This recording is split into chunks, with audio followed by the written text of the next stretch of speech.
Hello students, hope you all are safe and well today as well, है ना। तो बिना टाइम वेस्ट करे अपन अपना क्लास स्टार्ट करते हैं आज का, है ना।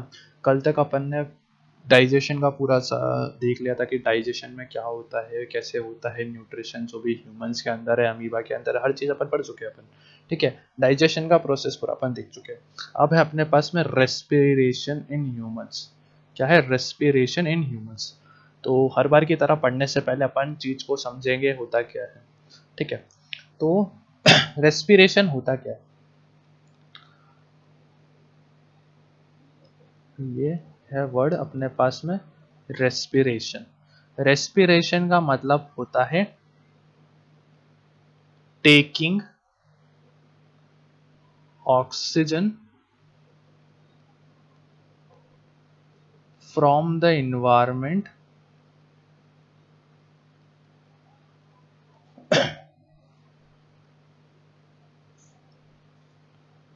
From the environment and use it for uses of human organs while exhaling the carbon dioxide which is the waste which is the waste product of our body to outside। देखो मतलब समझेंगे पहले इसका अपन, ठीक है ना। अपन उसके बाद ये किताब की लैंग्वेज पढ़ेंगे। इस टेकिंग की जगह यहाँ पे आ जाएगा अपना इनहेलिंग। दो वर्ड होते हैं, इनहेल और एक्सहेल। इनहेल का मतलब होता है अंदर की तरह सांस लेना, सांस को अंदर लेते हैं ना, तो उसको बोलते हैं इनहेल। दूसरा वर्ड है एक्सहेल। एक्सहेल का मतलब होता है बाहर, एक्सिट वाला। एक्सिट मतलब बाहर होता है ना, जैसे एक्सहेल मतलब होता है बाहर की तरफ सांस छोड़ना। तो रेस्पिरेशन क्या होता है?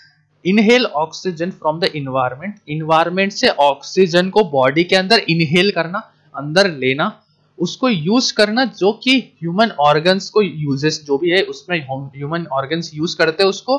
और साथ ही में कार्बन डाइऑक्साइड जो कि वेस्ट प्रोडक्ट बनता है अपनी बॉडी में, उसको अपनी बॉडी से बाहर की तरफ फेंकना। इस पूरे प्रोसेस को बोलते हैं रेस्पिरेशन।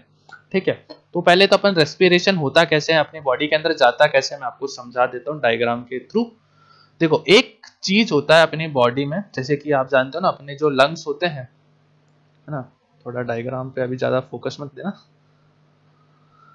जैसे कि एक बड़ी सी अपने ये ट्रैकिया बोलते हैं इसको, ठीक है। ये ट्रैकिया आती है, ये इधर से एक पार्ट में इधर चली जाती है, छोटी छोटी सी एक पार्ट में इधर चली जाती है। यहाँ पे आके एक लंग बनता है, ठीक है। एक ये लंग्स बनता है और दूसरी ट्रैकिया इधर चली जाती है। इसके भी ऐसे छोटे छोटे ब्रोंक्यूल्स होते हैं और इधर से एक ये लंग्स ऐसा बन जाता है, ठीक है। इस पूरे को कौन कवर करता है? अपना अपना एक हड्डियों का ढांचा होता है जिसको बोलते हैं रिब केज, ठीक है ना। अपना यहाँ यहाँ पे अपना छोटा सा होता है अपना, क्या होता है, हार्ट। हार्ट जो होता है ना, ये अपना ये जो राइट वाला लंग है ना, इसके आस पास में ऐसा छोटा सा, ठीक है, ऐसा होता है, ठीक है। और अब क्या होता है, ये पूरा रिबकेज है, ये ऐसा कवर होता है।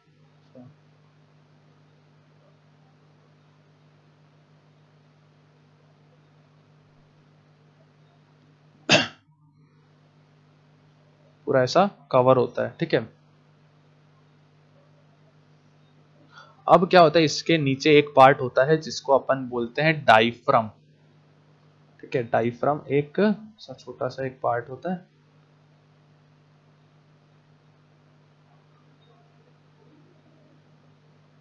थोड़ा सा गलत हो गया।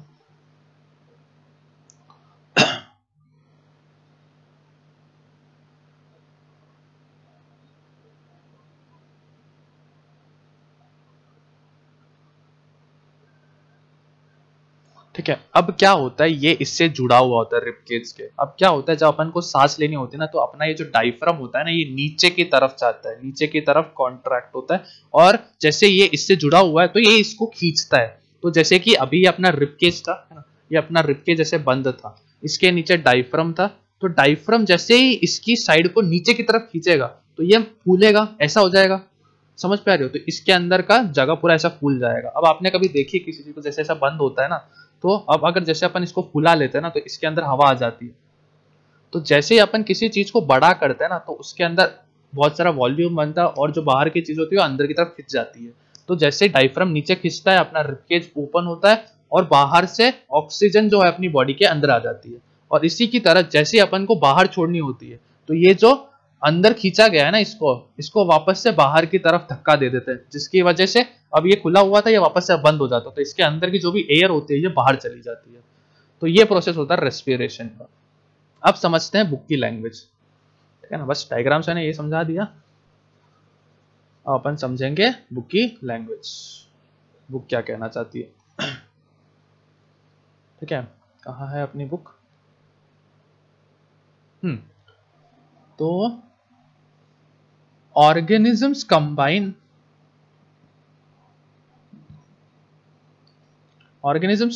oxygen with the products of digestion to produce energy. This energy is used to do all the work of the organism. The process by which living things take in oxygen and use it to produce energy is called respiration. The waste gas carbon dioxide is also produced during respiration. देखो इसके अंदर क्या है, जो organisms होते हैं ना, इनका ये क्या करते हैं, जो भी डाइजेशन का जो भी अपने पास में प्रोडक्ट आता है, प्रोडक्ट का मतलब जो कि एंड रिजल्ट होता है ना, जिसको अपन बनाना चाहते होते हैं, तो डाइजेशन से अपन को क्या प्रोडक्ट मिलता है, जो न्यूट्रिएंट अपन को मिलता है, वो न्यूट्रिएंट से अपन एनर्जी बनाना चाहते हैं, है ना। तो रेस्पिरेशन का प्रोसेस में क्या होता है कि जो न्यूट्रिएंट डाइजेशन के प्रोसेस से आते हैं ना, उसके अंदर ऑक्सीजन को मिला दिया जाता है, जिसकी वजह से एनर्जी बन पाती है। ठीक है, तो एक साइड से डाइजेशन से न्यूट्रिशन आया, और दूसरी साइड में रेस्पिरेशन की वजह से ऑक्सीजन आया। इन दोनों को मिक्स करने पे एनर्जी बनती है बॉडी के अंदर। तो रेस्पिरेशन क्या प्रोसेस है? The process by which living things take in oxygen, oxygen को अंदर लिया, and it is used to produce energy, energy बनाने के लिए इसको यूज किया। ठीक है, इस प्रोसेस को बोलते हैं रेस्पिरेशन। इसके अंदर जो वेस्ट प्रोडक्ट होता है वो होता है अपना कार्बन डाइऑक्साइड। ठीक है, एक second. Hence, the job of getting oxygen into the body and removing carbon dioxide and water vapor is the main task of the respiratory system. This happens automatically when breathing. Respiratory system, जो चीज respiration करती है, जो system से अपन ना respiration होता है, उस पूरे सिस्टम को क्या बोलते हैं? रेस्पिरेटरी सिस्टम बोलते हैं। इसके अंदर क्या होता है, अपनी बॉडी ऑक्सीजन को बॉडी में लेती है, और क्या चीज रिमूव करती है? कार्बन डाइऑक्साइड और वाटर वेपर। वाटर वेपर मतलब भाप, पानी का जो भाप होता है उसको बॉडी से बाहर फेंकती है। ये उसका टोटल काम होता है रेस्पिरेशन का। ठीक है, स्टार्टिंग में चलते हैं, अपना रेस्पिरेशन स्टार्ट कहां से होता है? अपना नोस, नाक से सांस लेते हैं अपन। The nose and the throat. Throat का मतलब होता है अपना ये जो गर्दन, अपना ये जो जहां से सांस अंदर जाती है। यू टेक इन एयर, इसको थोड़ा छोटा कर देते हैं। You take in air through the nostrils और opening of the nose। अपन कहां से सांस लेते हैं? ये जो अपना ये जो दो छेद है ना, ये जो स्टार्टिंग का पॉइंट है ना, इसको क्या बोलते हैं? नॉस्ट्रिल्स बोलते हैं। ठीक है, या फिर ओपनिंग ऑफ नोज। नोज से अपन सांस लेते हैं अंदर, एयर लेते हैं अंदर। If the air is cold as it may be in winter, it is quickly heated by warm blood that passes through the blood vessels near the lining और inner lining of the nose. देखो ठंड के अंदर, देखो गर्मी, दो season होते हैं, ठंड और गर्मी। ठंड के टाइम में जो हवा होती है ना, वो पूरी तरीके से ठंडी होती है। अब वो जो ठंडी हवा होती है ना, अगर अपनी बॉडी के अंदर जाएगी तो वो लंग्स को जमा देगी, लेकिन अपनी बॉडी नहीं चाहती कि अपने लंग्स जमे। तो क्या होता है, अपने जो नाक है ना, नाक के अंदर बहुत सारी ब्लड वेसल्स होती है, और जैसा कि आप जानते हो ह्यूमन का जो ब्लड होता है ना, वो गर्म होता है, गर्म खून के होते हैं अपन ह्यूमन से ना। तो इसके अंदर जैसे ब्लड फ्लो हो रहा है, आप जानते हो पूरी बॉडी के अंदर लगातार ब्लड फ्लो होता है, पूरी बॉडी का हर हिस्से के अंदर ब्लड फ्लो होता है। तो जैसे ही सांस हवा अपने नाक के आसपास आती है, तो ये जो ब्लड यहाँ पे सर्कुलेट हो रहे हैं, यहाँ पे जो आसपास में घूम रहे हैं, जो कि गर्म होते हैं, वो इस ठंडी हवा को भी गर्म बना देते, वार्म बना देते। At the same time mucus in the nose moistures the air, अपने अंदर म्यूकस होता है, म्यूकस जो गीला गीला मटेरियल होता है ना, कि जो आप जानते हो अपने जो नोज के अंदर चीजें ना सारी सूखी हुई नहीं होती, हल्की हल्की गीलापन होता है, उसके अंदर मॉइस्चर होता है जो अपनी एयर को मॉइस्चराइज कर देता है। Finally both large and tiny here in the knows help to clean the air in the nose by trapping dust particles and microscopic organisms like bacteria। अपने नाक के अंदर अगर आपने कभी चेक किया हो तो नाक के अंदर अपने छोटे छोटे बाल होते हैं, ये बाल क्या काम करते हैं, अपनी जो एयर को अपन अंदर लेते हैं ना उसके अंदर बहुत डस्ट पार्टिकल, अपनी जो एयर आसपास की उसके अंदर बहुत डस्ट होता है, तो अपने जैसे नाक के अंदर जाता है, अगर अपनी बॉडी में ये डस्ट पार्टिकल चला गया, अब ऑक्सीजन जो एयर है वो अंदर बाहर जा सकती है, लेकिन जो डस्ट है वो अंदर चला गया तो रुक जाएगा, अटक जाएगा ना, वो बाहर नहीं आ पाएगा। तो वो डस्ट पार्टिकल अंदर ना जा पाए इसके लिए अपने जो हेयर्स होते हैं ना, ये डस्ट पार्टिकल्स को यही रोक लेते हैं और सिर्फ एयर को अंदर जाने देते हैं। Now the moist clean air moves into your throat and from here through the wind pipe deeper into the respiratory system. अब अपने जो गला होता है ना, यहाँ पे दो पाइप होते हैं, एक पाइप होता है अपना ईसोफेगस, है ना, एक पाइप तो जाता है ईसोफेगस जिसके अंदर से खाना जाता है अपना, इसको बोलते हैं फूड पाइप। दूसरा पाइप होता है अपना यहाँ पे इसको बोलते हैं ट्रैकिया, ठीक है, जो कि दूसरी लैंग्वेज में बोलते हैं इसको विंड पाइप, जिसके अंदर से अपनी हवा जाती है, ठीक है। ये दोनों पाइप एक साथ अपने यहाँ गले में होते हैं, ठीक है। तो नाक से अंदर गया, नाक के अंदर जाने के बाद यहाँ से थ्रोट के थ्रू वो विंड पाइप में चली जाती है। विंड पाइप कहां से चालू होती है, trachea and bronchi. As you breathe air passes down the throat into the trachea. Soon the air reaches a place where the trachea branches into two tubes.